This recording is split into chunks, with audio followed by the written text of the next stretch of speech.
PS story teller कथांचे अनोखे विश्व. सुरुवात करूया कथेला. दिल संभल जा जरा भाग 20. लेखिका प्राची सोळे. मंडळी, कथेचा भाग खूपच उशिरा येतो, त्यासाठी आधीच सॉरी म्हणते. कुसुम, काहीही झालं तरी सीमासमोर सामान्य राहायचं. चुकूनही तिला काही समस्या नाही. ती स्वतःला कठोरपणे बजावत होती. आज 25 वर्षांपासून तिची ओली जखम उघडी झाली होती. बळबळू लागली, कारण तो 25 वर्षांनी तिच्यासमोर उभा होता. कथा पुढे सुरू. दोघींनी हसत बोलत जेवण केले. कुसुम आग्रह करून सीमाला वाढत होती. आई, पुरे आता.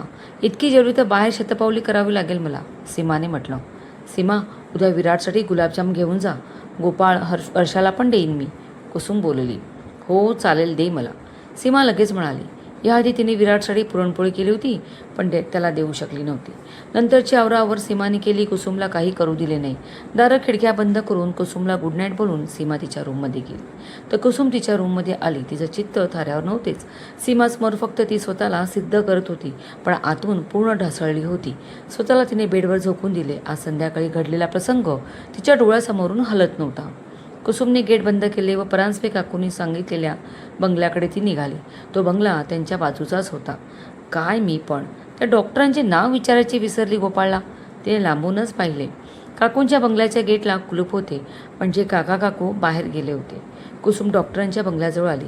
गेट फक्त लोटून ठेवले होते, जे ढकलून ती आत आली. बाहेर अंगणात कोणी नव्हती. आजूबाजूला छान फुलझाडे लावली होती. कुसुमने दारावर कुठे नावाची पाटी आहे का ते पाहिलं, पण कुठे काही दिसलं नाही. एक मोठा श्वास घेऊन तिने बेलजवळ हात नेला. बेल वाजवली व आतला कानोसा घेऊ लागली. 1 मिनिट गेला असेल नसेल तो आतून कडी काढण्याचा आवाज आला. कुसुमला उगाच टेन्शन आले. सीमा असताना ती निर्धास्त होती. कुसुम खाली पाहत होती. नी दार उघडले गेले. येस, समोरून पुरुषी आवाज आला आणि तिने पटकन मान वर करून पाहिले. थोडा वेळ सगळा अवकाश तिथेच थांबला आहे असं दोघांना वाटलं. फक्त तो आणि ती. तो डॉक्टर अनिकेत देशमुख होता. कुसुमचं अर्धवट राहिलेलं प्रेम. डॉक्टर अनिकेत व कुसुम तसेच दोघे स्तब्ध उभे होते, एकमेकांना पाहत. त्यांची व्याकुळ नजर सारं काही बोलत होती. ओठ जणू शिवलेले. आधी अनिकेत भानावर आला. कुसुम, त्याने तिचं नाव घेतलं आणि कुसुमने गच्च डोळे बंद करून घेतले. 2 कडक अश्रू गालावरून ओघळले. 25 वर्षांनी तिला तिच्या सावळ्या श्यामने कुसुम म्हणून हाक मारली होती. शेवटी तिची शक्ती संपली व डोळ्यापुढे अंधारी आली. ते पाहून अनिकेत पटकन पुढे आला. कुसुम, सांभाळ, अनिकेत घाबरून म्हणाला. मनात असूनही त्याने तिला स्पर्श केला नाही. प्लीज आत ये, त्याने म्हटलं. कुसुम दाराचा आधार घेत आत आली. अनिकेत पटकन आत गेला व तिच्यासाठी थंड पाणी घेऊन आला. त्याने दार बंद केले नाही. पाणी घे, तिच्यासमोर त्याने ग्लास धरला. कुसुमने ग्लास घेतला व पाणी प्याले. थंड पाणी पोटात गेल्याने तिला बरे वाटले. शरीर मेंदू शांत झाला. अनिकेतने ग्लास घेऊन टेबलावर ठेवला. तिच्यासमोर खुर्चीत बसला. कशी आहेस कुसुम? इतक्या वर्षांनी तू अशी समोर येशील कधी वाटलं नव्हतं. मला खूप आनंद झालाय, अनिकेतने बोलायला सुरुवात केली. तो बोलत असताना कुसुम त्याच्याकडे बघत होती. वयानुसार पोक्तपणा आला होता. चेहऱ्यावर हलक्याशा वयाच्या रेषा होत्या, पण त्याचे डोळे निरागस, कुरळे केस थोडे मागे हटले होते. हसताना त्याच्या गालावर पडणारी खळी अजूनही आहे का? कुसुम विचार करत होती. त्याचा आवाज अजून तसा शांत, समजूतदार. कुसुमचे डोळे भरून आले. तो धरकट दिसू लागला तरी ती त्याला बघण्याचा प्रयत्न करत होती. कुसुम, अनिकेतने तिला हाक मारली. परांजपे काकूने टिफिन हवा आहे असे सांगितले होते, त्यासाठी आले. तुम्हालाच हवं आहे का? कुसुमने अचानक बोलायला सुरुवात केली.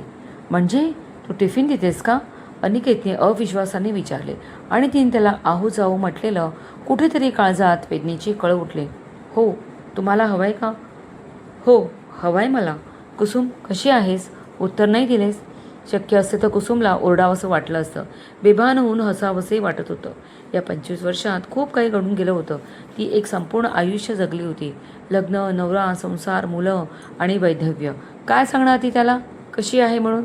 त्या एका वाक्यात तिच्या आयुष्याचं सार नाही सांगू शकत होती. बरी आहे मी.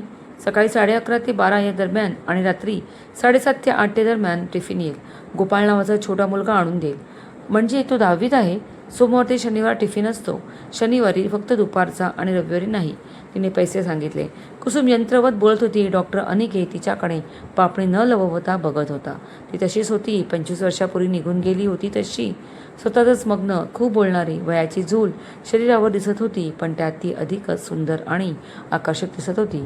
आधीचा अल्लडपणा जाऊन ती जागा जबाबदारीने घेतली होती. चालेल, मी निघते. कुसुम उठून जायला वळली. कुसुम, मी अजूनही तिथेच आहे. त्याच कदंबाच्या झाडाखाली, त्याच प्रेमाच्या प्रतीक्षेत, जे माझ्याकडे येणार होतं. माझा विश्वास होता. मी अजूनही वाट पाहतोय. अनिकेच्या आवाजातील दुःख कुसुमचे हृदय चिरून गेले. ती काय पाठी सोडून आली होती तेव्हा तिला कळलं नव्हतं. फक्त एका रागाच्या टोकावर ती चढली आणि तिथून तिने खाली सूर मारला. काळ मोठा चिवट असतो, तो कधीच अतिक्रमण करत नसतो, फक्त वेळ पुढे सरकते. अनिकेत अजून त्याच काळात उभा होता, तिची वाट पाहत. कुसुमने गरकर म्हणून त्याच्याकडे पाहिलं. त्याची निरागस नजर तीच होती. तोच होता, तिचा सावळा श्याम अजूनही त्याच्या राधाला साथ घालत होता. आता तिथे अजून काही क्षण थांबलो तर समाजाने घालून दिलेली बंधनं कदाचित आपल्याकडून जुगारली जातील ही भीती कुसुमला वाटली. माझ्यासाठी माझं जग पुढे गेले. मी नाही थांबले, कुसुमने धीर करून म्हटलेच व वाऱ्याच्या झंझावाताप्रमाणे तिथून धावत बाहेर पडली. विसरले की ती एक बाई आहे, एखादी अल्लड मुलगी नाही.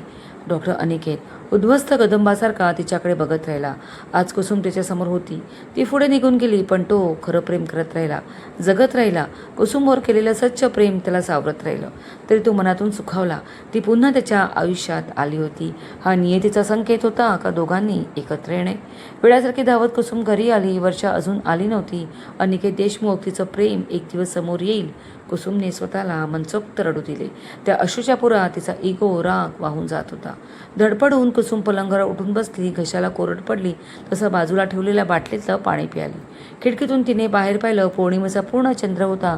तिच्या आयुष्यात झालेला अंधार जणू घालवायला तो आला होता. डोळे बंद केले की अंधारी जागा अनिकेत घेत होता. कुसुमचं काय चुकलं होतं? सीमा पहाटे लवकर उठली. आई अजून उठली नाही याचे थोडे आश्चर्य वाटले. थोडा वेळ वाट पाहून ती स्वतः तिला उठवायला गेली. कुसुम झोपूनच होती. आई, 6:30 वाजले, उठतेस ना? सीमाने आवाज दिला. कुसुमची थोडी हालचाल झाली. डोळे किलकिले करून समोर पाहिले आणि तिला उठायला उशीर झाला हे ध्यानात आले. पटकन उठू लागली व ऐक तोंडातून शब्द बाहेर आला. काय झालं? तुला खरंच बरं नाहीये? मी नाही जात आज. राहू दे, विराटला सांगते, सीमा काळजीने बोलली. सीमा, किती टेन्शन घेतेस ग? अगं साधं डोकंही दुखू नये का? काल रात्री खरंच उशिरा झोप लागली, त्यामुळे डोकं जड झाले. याआधी असं कधी झाले का? मनुष्य सतत हट्टाकट्टा कसा राहील? हाडामासाचं शरीर आहे. कुसुमने सीमाला लांब लचक भाषण दिले. समजलं, आता सावकाश उठ. चहा तयार आहे, चल घेऊ. ये पटकन.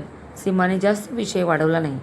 कुसुम तिचं आवरून बाहेर आली. सीमा चहाचे कप घेऊन बाहेर ओट्यावर आली.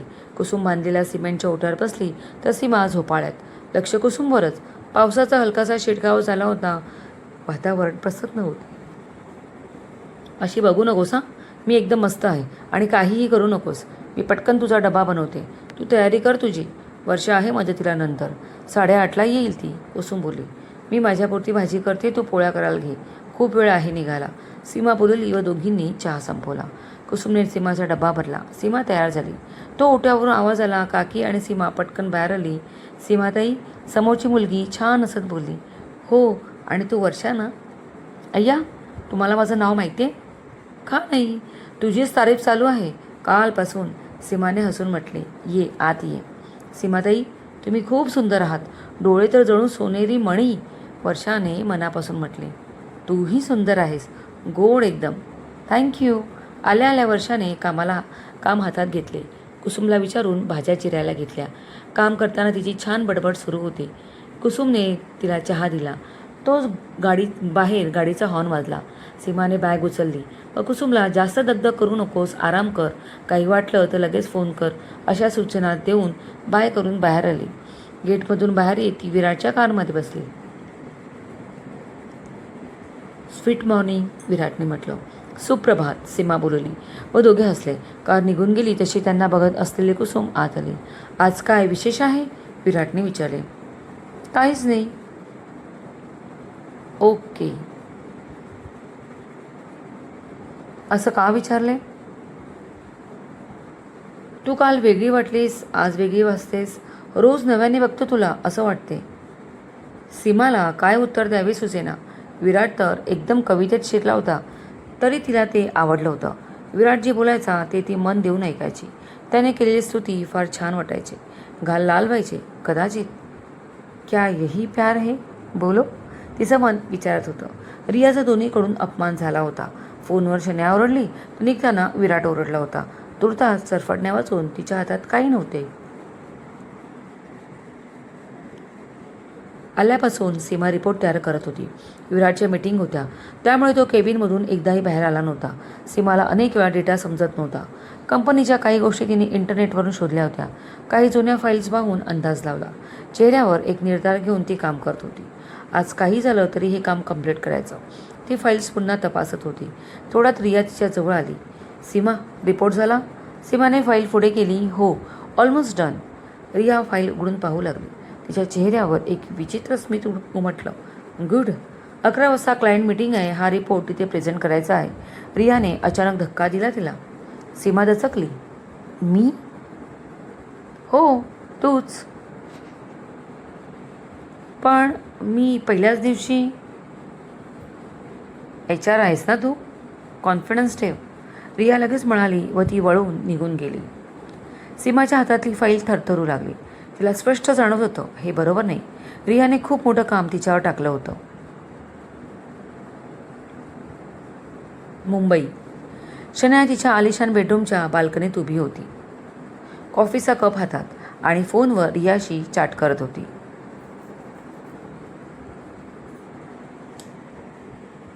रिया, आज क्लायंट मीटिंगमध्ये तिला पाठवते. शनाया, परफेक्ट.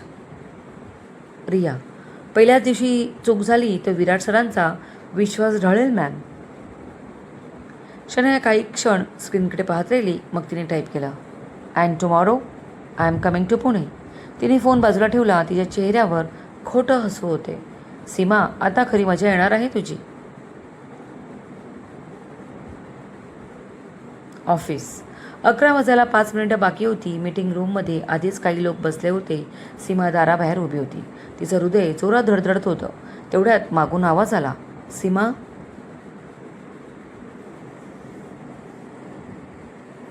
ती वळली. पाठी विराट उभा होता. तू इथे? रिया मॅडम म्हणाल्या, मी रिपोर्ट प्रेझेंट करायचा आहे. विराटच्या कपाळावर आठ्या पडल्या. तू? तो काही क्षण शांत राहिला. मग हलकंसं म्हणाला, भीती वाटते? सीमाने प्रामाणिकपणे मान हलवली. हो. विराट हसला. ठीक आहे. काय ठीक आहे? मी तुझ्या बाजूला बसतो, तो म्हणाला.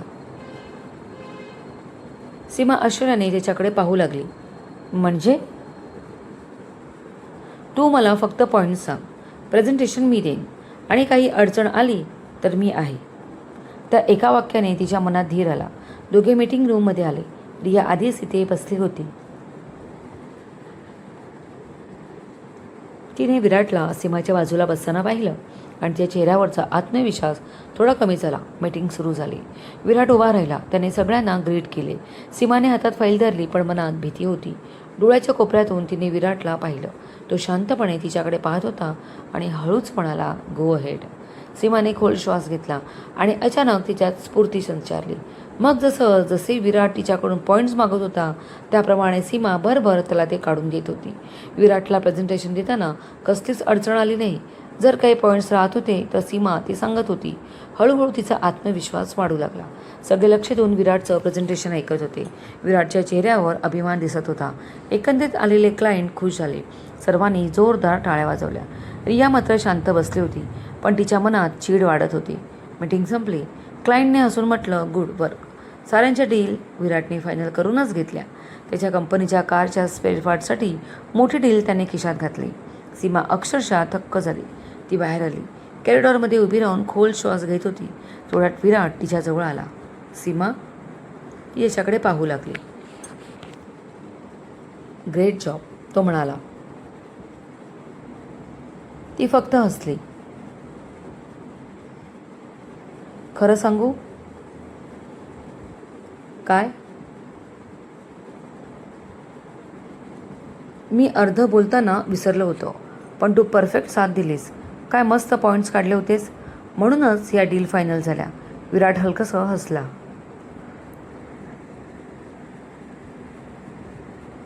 दोघे काही क्षण एकमेकांकडे पाहत राहिले. तेवढ्यात रिया दुरून हे सगळं पाहत होती. तिने पटकन फोन काढून मेसेज टाईप केला. Plan failed. मुंबईत बसलेली शनाया मेसेज वाजवून रागाने चौताळली. ती तशीच रागात खाली आली. इंद्रजित सुलेखा बसले होते. डॅडी, ती जोरात किंचाळली आणि दोघेही दचकले. व्हॉट हॅपन बेटा? डॅडी, मी उद्या सकाळी पुण्याला जाते. विराट आता अति करतोय. जर तिथे जाऊन माझ्या काही मनासारखे झाले नाही तर इथे तुम्ही तुमची स्पोर्टची स्टेप घेऊ शकता. कर्णिक ऑटोमोबाईल आपली करायची. शनया कुठेतरी बघत बोलली. Yes I will. इंद्रजीत तिला शांत करण्यासाठी बोलला. पण सुलेखाला हे अजिबात आवडलं नाही. शनयाला थांबवायचं सोडून इंद्रजीत तिला साथ देत होता. काहीतरी करायला हवे ती विचार करत होती. क्रमश कथेचे सारे हक्क लेखिकेकडे सुरक्षित. कथा कॉपी करण्यास सक्त मनाई आहे. कथा लिखित व आवाज प्राची सोळे. कथेला लाईक करा, हाईप करायला विसरू नका. मनपूर्वक धन्यवाद.